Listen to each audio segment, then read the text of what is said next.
Hi everyone, welcome to today's video. My name is Blessing. If you're seeing me for the first time, thank you for allowing me into your space.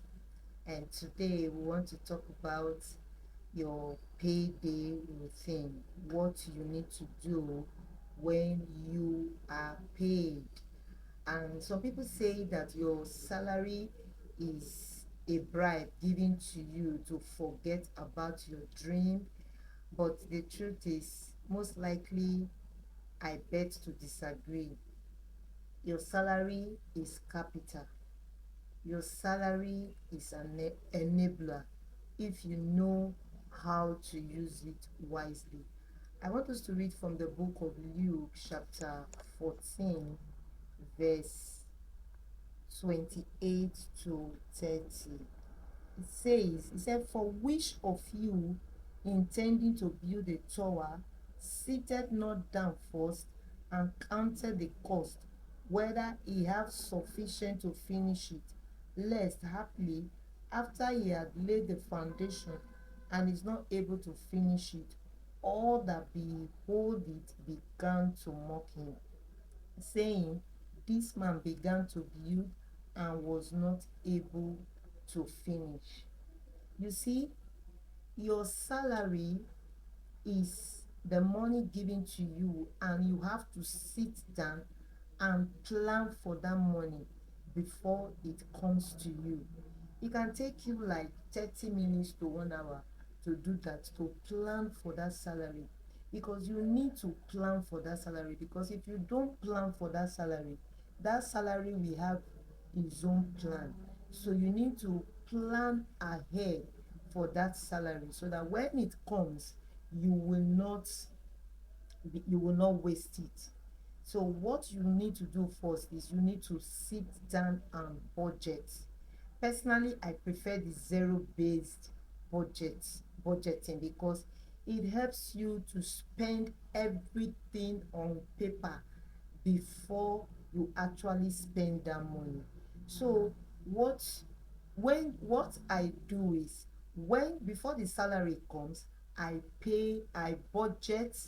And in my budget, the first thing I budget is my giving. I pay my tithe to God, to honor God, to let him know that I am grateful for giving me the strength, for giving me life, for giving me the wisdom, the knowledge to be able to work and to be paid. So I honor God with that. I give my offering, I give to my prophets. It depends on you. That is what I do. I give first. Then, secondly, I pay my future.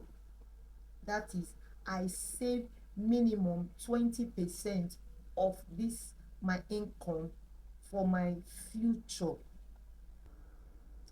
Let's read Genesis chapter 41, verse 33 and 34.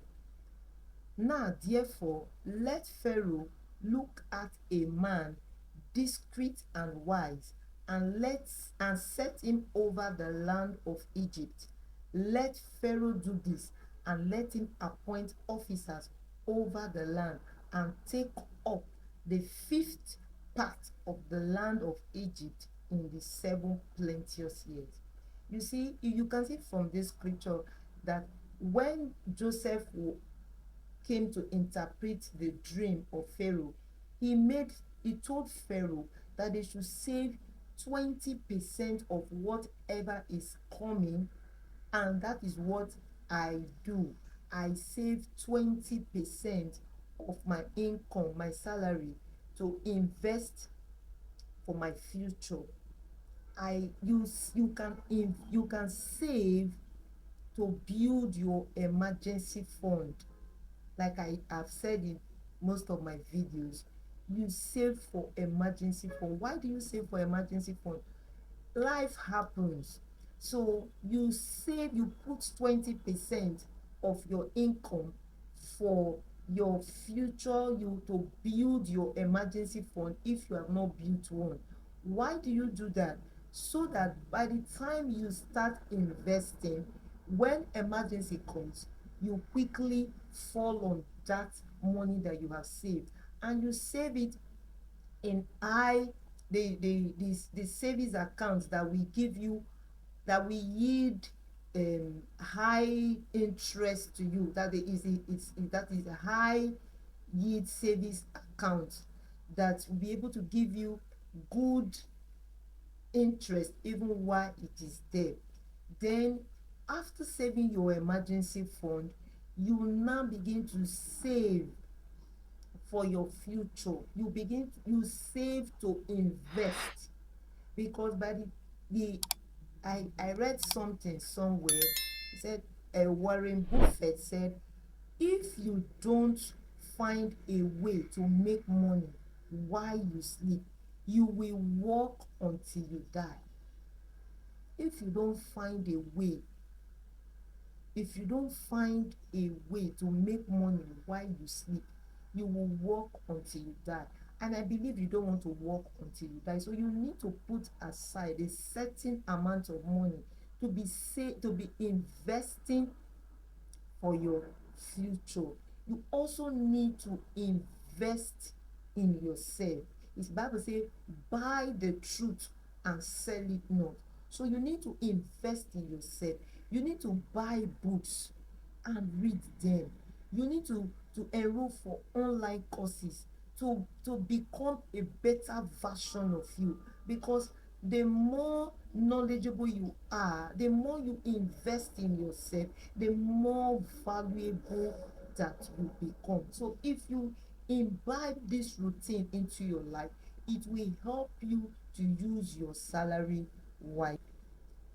You also need to pay for your essentials, your necessities. Essentials are those things that you cannot do without: food, transport, rent. You see, you pay for these things because you have already written down how you want to use this money. It will make you not to waste it. So you pay for these things like food. You'll be able to know that assign so amount, let me say 20% or 50% or 30, it depends on you, to food, to rent, to how to your transportation, because you need to transport from where you are to your place of work. You need to eat, you need to feed well for your brain to be able to work perfectly, and you need a place to rest your head at the end of the day. But even with these necessities, you need to, that does not mean because you want to pay for rent, you now go and look for a house that you'll be paying. What is you my bishop will say, don't live in a house that you need to trust God to pay for the rent. Don't put your children in school that you need to trust God to pay for the rent. You will get to that stage, but you need to start living your life gradually so that you will not bring yourself into debt. So you need to pay for your essentials, and to know your essentials, you need to differentiate between your needs and your want. There are things that are need, there are things that are want, like your food, your transport, your rent. They are your needs that you need to cater for before you start thinking of catering for your.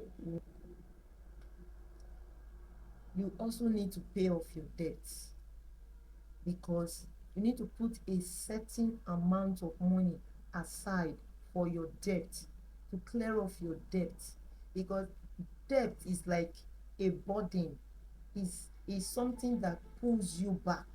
So by the time you put aside a certain amount of money, you can list out all your debt. You can use the snowball method or the avalanche method. The snowball method is simply listing out all your debt, everything you're owing, and you begin to pay them from the least to the highest. Or you can use the avalanche method, pay those with high interest, and after that you start paying the other. So clear off your debt so that you can have enough money to be able to save and invest for your future.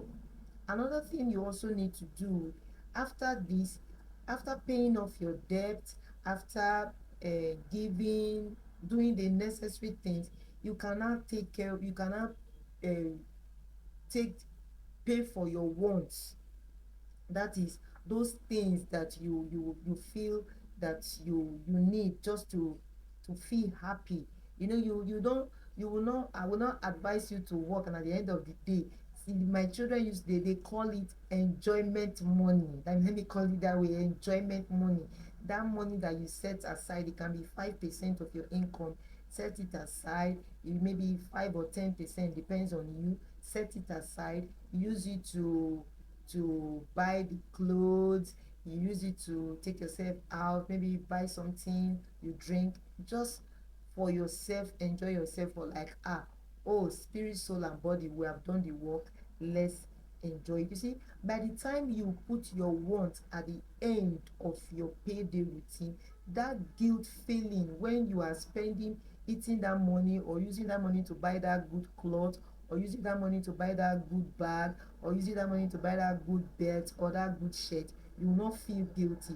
You will be happy that, fine, I have done the necessary things with this money that I've received, so I need to enjoy this for myself.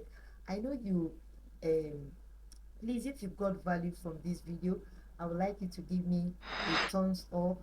I would like you to like this video, subscribe, so that when I drop any video, you'll be the first to receive it. Thank you for watching. Thank you for being there for me. Love you. See you in my next video.